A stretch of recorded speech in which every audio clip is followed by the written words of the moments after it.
Assalamualaikum warahmatullahi wabarakatuh. Pada bab kali ini kita akan belajar tentang teks fabel.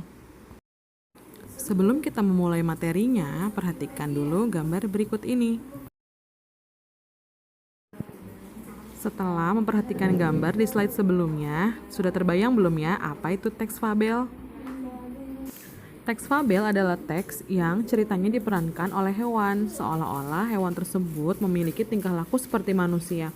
Tujuannya untuk memberikan pengajaran moral kepada pembaca untuk melakukan perbuatan yang baik.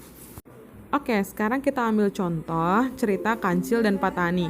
Si Kancil itu kan hewan, tapi dia diibaratkan bisa melakukan tingkah laku seperti manusia. Misalnya dia bisa berbicara dengan Patani, dia bisa mencuri. Dan di akhir cerita, setelah kita menonton fabel tersebut, kita bisa mendapatkan pesan moral bahwa kita tidak boleh mencuri. Sama seperti cerita yang lain, fabel memiliki ciri-ciri. Yang paling kelihatan atau yang paling menonjol adalah fabel tokohnya adalah binatang. Yang kedua, binatang tersebut diibaratkan memiliki tingkah laku seperti manusia. Konflik cerita dalam fabel biasanya diambil dari kehidupan sehari-hari manusia.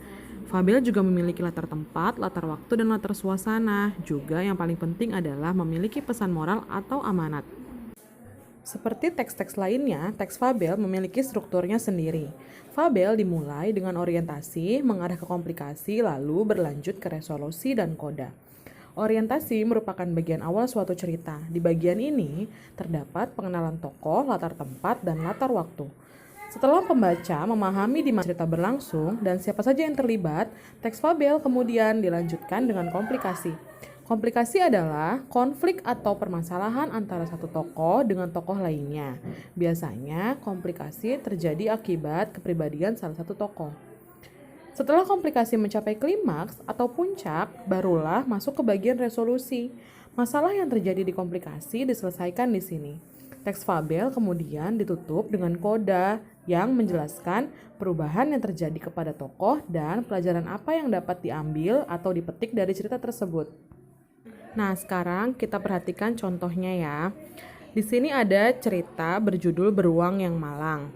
Nah, lihat bagian pertama, itu orientasi. Kenapa? Karena di situ dijelaskan terjadinya pada suatu hari yang cerah di hutan dan ada seekor beruang. Nah, selanjutnya masuk ke bagian komplikasi atau konflik yang terjadi dalam sebuah cerita. Di situ konfliknya adalah saat si beruang mau memakan si ikan. Lalu, masalah yang terjadi atau konflik yang terjadi diselesaikan di bagian resolusi. Di situ, penyelesaiannya adalah saat si beruang merasa sudah ditipu oleh si ikan. Nah, bagian yang terakhir adalah koda. Di bagian koda ini terdapat perubahan perilaku dari si beruang. Beruang berubah tidak akan mau dibodohi oleh hewan lainnya lagi.